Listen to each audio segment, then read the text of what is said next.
Hi dear student, in last video we have discussed about the Rutherford atomic model, and Rutherford says that at the center of the atom there consists of the dense material particles, or it is called as the core of the atom, and this name of this core, it is a nucleus. That is all the mass of the atom concentrated nearly about to 99.9% of mass concentrated at the center of atom, and electron is not rest inside the atom. It is just proposed by the Thomson atomic model, but it is revolve around the nucleus. It is revolve around the nucleus. Then what is the picture of Rutherford atomic model?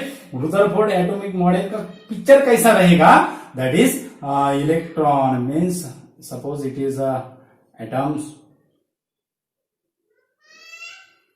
It is atoms, and at the center it consists of the positively charged nucleus, and electron, negatively charged electron, revolve around the nucleus in a circular orbit.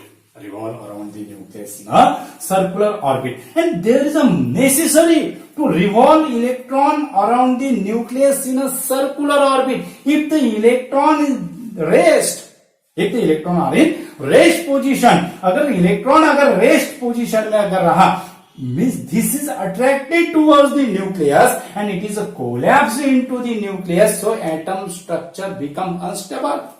That is, the structure of atom become unstable. So to stability of the atom, अगर हमें atom का structure अगर stable रखना है तो electron का necessary है. Electron is revolving around the nucleus, यानी उसका रिवॉल्व होना क्या है, नेसेसरी है. It can not be rest. It can not be rest. अगर मानो अगर इलेक्ट्रॉन अगर रेस्ट पोजीशन में अगर रहा तो क्या होगा, it is collapse into the nucleus और एटम का स्ट्रक्चर क्या होगा, अनस्टेबल होगा. Okay, so this is the picture of the Rutherford atomic model. But according to electromagnetic theory, which is given by the scientist Maxwell, according to electromagnetic theory of Maxwell, every accelerated charge particle imitate the radiation in the form of electromagnetic waves. In the form of electromagnetic waves, mean जो भी accelerated charge particle है वो क्या emit करेगा, electromagnetic waves imitate करेगा, radiation imitate करेगा. और electron जो है, यहाँ पे जो रुदरफोर्ड ने जो इलेक्ट्रॉन कहा है, इसको भी हम एक्सेलरेटेड चार्ज पार्टिकल कहते हैं. Because when it revolve around the nucleus, it possesses the constant velocity. It possesses the constant velocity, means it is possess the constant velocity and form the circular path. Means constant velocity भी है और circular path भी purchase कर रहा है. यानी ये motion कौन सा है इलेक्ट्रॉन का, it is uniform circular motion. It is a uniform circular motion. Means uniform circular motion में क्या होता है कि जो एक्सेलरेशन जो इलेक्ट्रॉन पे पार्टिकल पे क्या होता है, एक्स होता है. It is a centripetal acceleration. So uniform circular motion is a accelerated motion, means electron is a accelerated charge particle because it possesses the uniform circular motion. अगर uniform circular motion अगर accelerated motion है तो यहां जो electron है ये भी uniform circular motion possess कर रहा है, यानी यहां जो इलेक्ट्रॉन है वो भी एक्सेलरेटेड चार्ज पार्टिकल है. वो भी क्या है, एक्सेलरेटेड चार्ज पार्टिकल है. यानी according to electromagnetic theory, electron radiates the energy in the form of electromagnetic waves. यानी इलेक्ट्रॉन क्या हो रहा है, उसका एनर्जी क्या कर रहा है, रेडिएट कर रहा है जब वो न्यूक्लियस के क्या हो रहा है, रिवॉल्व हो रहा है. Okay, so when the electron radiates the energy, means it loses its energy. जितनी इलेक्ट्रॉन को एनर्जी चाहिए वो रेडिएशन इमिट करने से उसकी एनर्जी का क्या हो रहा है, लॉस हो रहा है.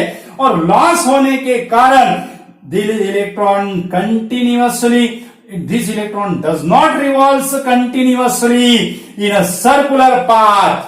In a circular path. अगर इलेक्ट्रॉन की एनर्जी अगर लॉस हो रही है यानी रेडियस ऑफ ऑर्बिट भी क्या हो रहा है, लॉस हो रहा है. Means what is the picture of this. अगर न्यूक्लियस है यहां और इलेक्ट्रॉन की एनर्जी क्या हो रही है, लॉस हो रही है, मीन्स उसका रेडियस ऑफ ऑर्बिट क्या हो रहा है, लॉस हो रहा है. Means finally it is a spiral path.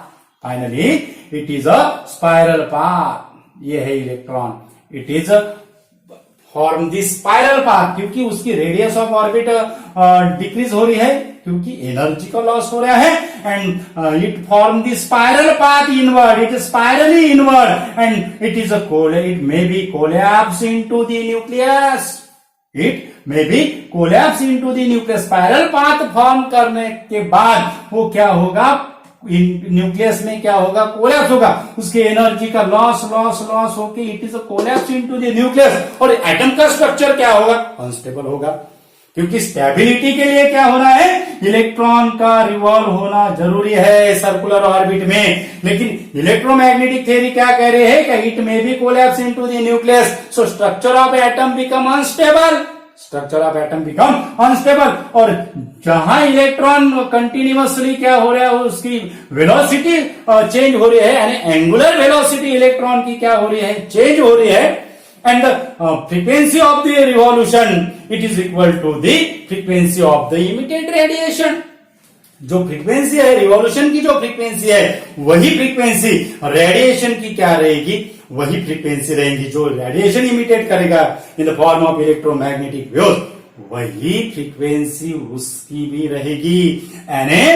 यानी इलेक्ट्रॉन का जो वेलोसिटी कंटिन्यूअसली चेंज हो रहा है यानी फ्रीक्वेंसी ही कंटिन्यूअसली चेंज हो रहा है. यानी जो ये फ्रीक्वेंसी जो इमिटेट कर रहा है, it is in the form of continuous form. It is in the form of continuous form. Continuous form में ये फ्रीक्वेंसी क्या करेगा, इमिटेट करेगा. यानी हम अगर इसका स्पेक्ट्रम अगर निकाले तो जो स्पेक्ट्रम है वो स्पेक्ट्रम हमें कैसा मिलेगा, कंटिन्यूअस फ्रीक्वेंसी पे मिलेगा. But according to experimental observation there is no continuous spectrum form in case of the atoms. अगर एटम का कंटिन्यूअस स्पेक्ट्रम फॉर्म नहीं मिलता है हमें एटम का लाइन स्पेक्ट्रम फॉर्म मिलता है. This is a line spectrum form and it is a continuous spectrum form. इसको हम कंटिन्यूअस स्पेक्ट्रम बोलते हैं. ये हो गया कंटिन्यूअस स्पेक्ट्रम और ये हो गया लाइन स्पेक्ट्रम. यानी लाइन स्पेक्ट्रम हमें एटम में मिल रहा है. अगर एटम को हिट करे और एटम ने अगर रेडिएशन क्या किए, इमिट किए, तो it gives the line spectrum, not a continuous form spectrum. Not a continuous form spectrum means जहां ये रुदरफोर्ड ने जो कहा है मॉडल में, there is some difficulties and this difficulties solve by the next model. This difficulty solved by the next model. और Rutherford ने क्या कहा है, इलेक्ट्रॉन एक कौन से ही ऑर्बिट में रोटेट होता है. It is not rotated in a particular orbit. It is not rotated in a particular orbit, so it can be rotated any orbit. It can be rotated any orbit. So it imitates the frequency in continuous form. It imitates the frequency in continuous form. Means this observation is a mismatch with a experimental observation. अगर होता तो Rutherford का atomic model से क्या होता, atom unstable होता और atom, लेकिन ऐसा हमें कहीं नहीं दिख रहा है. एटम क्या है, स्टेबल है. It is more stable. This is the drawback of Rutherford atomic model and this drawback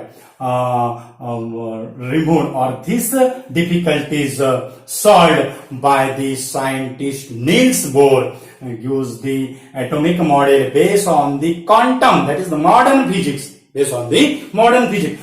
The Rutherford used the classical ideas about this model, that is this Rutherford atomic model employs the classical ideas, that is the energy, it is in the form of continuous form.